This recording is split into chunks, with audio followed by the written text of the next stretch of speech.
More sports stories for you at this hour. I'm Denise Tan. Barangay Ginebra forward Jamie Malonzo missed Ginebra Sunday game against the Blackwater Bossing due to a wrist injury. Malonzo sustained the injury after a bad fall following a dunk against the Rain or Shine Alasto Painters last Friday. The Gila stalwart had just returned for that game after recovering from a back injury. This sidelined him in the country's Asian Games campaign. The team, though, hopes Malonzo will be available when the Gin Kings take on the Terra Firma Jeep on Sunday. Meanwhile, TNT guard R.R. Pogoy has resumed physical activities after his myocarditis diagnosis. Pogoy has begun shooting, jogging, and doing short sprints and is liking his progress so far. The sniper hopes to return to the Tropang-Giga by Christmas, but he says he's in no rush to return to the hardcourt. Pogoy has missed all games so far this season after getting diagnosed with myocarditis or inflammation of the heart muscle.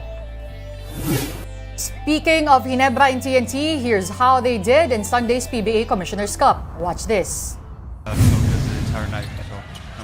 The Meralco Bolts came into their matchup against the TNT Tropang-Giga in need of a bounce back, and they did just that as the Bolts jumped out to an early lead right away. The Tropang-Giga trailed the whole game. While they did catch up and trim the lead to 2 in the fourth, Meralco made crucial baskets to keep them at bay. Final 109-95 for the Bolts. The win was Meralco's third against one loss, while TNT slid to a 2-2 win-loss record.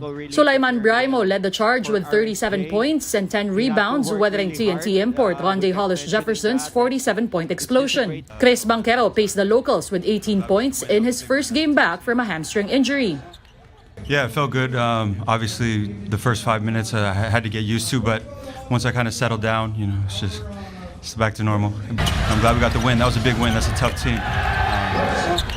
Yeah, man. Ronde's a handful, so is Jason, so it was a good win for us. Meanwhile, the Barangay Ginebra Gin Kings displayed their never-say-die attitude again in their comeback win against the Blackwater Bossing. The Gin Kings found themselves in a 17-point hole in the first quarter, but after 3 frames, they had managed to storm back and regain the lead. Both teams went neck and neck in the payoff period, but Ginebra came out on top after the final buzzer, 90-87. Like Meralco, Ginebra also holds a 3-1 win-loss card while dealing Blackwater its 4th straight loss after winning on opening day. Gin import Tony Bishop had 25 points and 11 rebounds, while Mab Ahanmisi added 20 markers. It was a struggle again for us tonight, and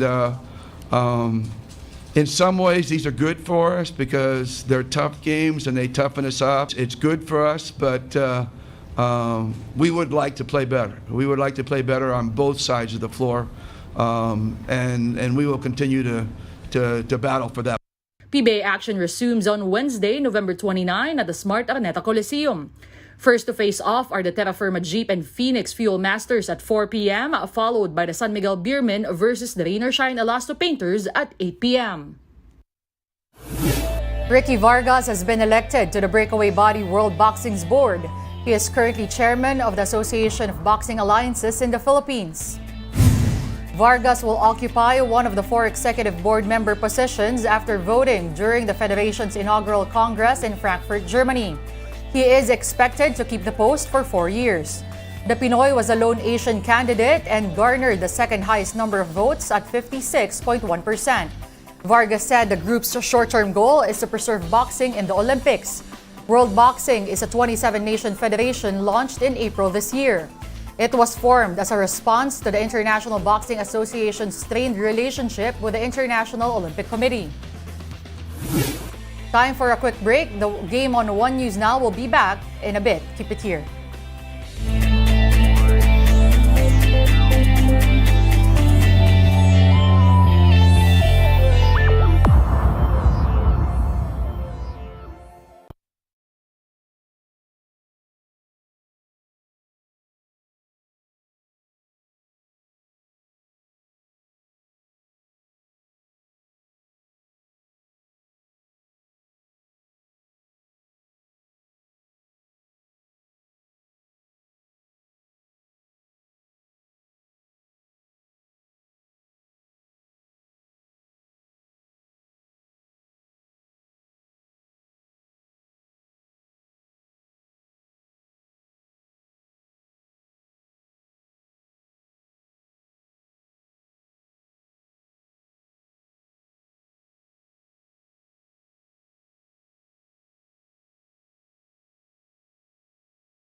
This is the game on One News Now. I'm Denise Tan. Thanks for staying with us. After a weekend of college hoops action, the UAP Season 86 Men's Basketball Finals is set. Clashing for the crown are the top two teams of the league this season, the UP Fighting Maroons and the De La Salle Green Archers. La Salle made its way back into the finals after 6 years following a thorough beating of the NU Bulldogs in the semis. UP meanwhile returns to the finals for the third straight year. They dispatched defending champions Ateneo Blue Eagles this weekend.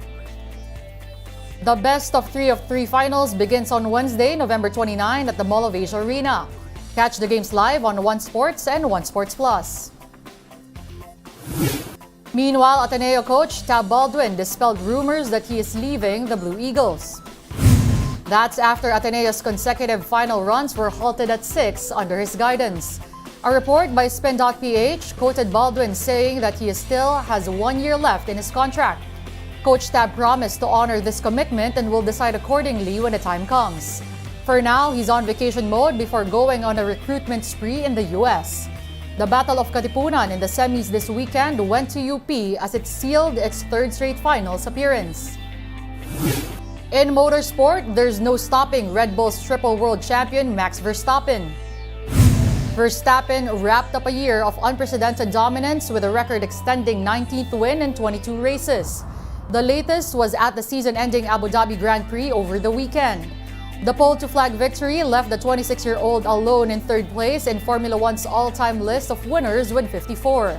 He's just behind other legends Lewis Hamilton and Michael Schumacher. Aside from this, Verstappen became the first driver to lead 1,000 racing laps in a single championship and scored a record 575 points. For sure, yeah, it will always, go into the history and probably also, in a couple of years' time, looking back at it as an unbelievable great car. Also, to be honest, it's been a lot of fun to drive. Check out onesports.ph for more action-filled stories. Meantime, we bring you the day's headlines at 6 p.m. See you then. I'm Denise Tan. We are One News.